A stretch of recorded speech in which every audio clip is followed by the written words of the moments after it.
దద్యాదయానుపవనో ద్రవిణాంబుధార అస్మిన్న కించన విహంగ శిశవ్విషణ్ణే దుష్కర్మ ఘర్మమపనీయ చిరాయ దూరం నారాయణ ప్రణయిని నయనాంబువాహ. నయన అంబువాహ. అమ్మ నీ కంటి చూపు అనేటటువంటి నల్ల మేఘంతో కొట్టదలబారాయమ్మ. ఆవిడ చేసిన పాపం అనేటటువంటి వేడి ఏదుందో దాన్ని కొట్టిబారేసి పాపాలన్నీ తీసేయి. ఎలా తీసేయాలబ్బాయి అంటావా? ఇదిగో నా చేతిలో ఉసిరికాయ వేసింది, చాలదా? ఏమీ లేని తల్లి దావసి కట్టి పెట్టుకున్న ఉసిరికాయ తెచ్చి నా చేతిలో వేసింది, అయ్యో బ్రహ్మచారి అని.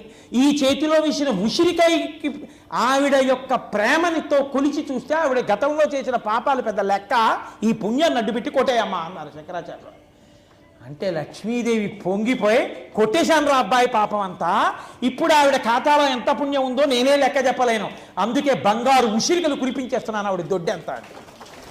ఇల్లంతా బంగారు ఉసిరికలే.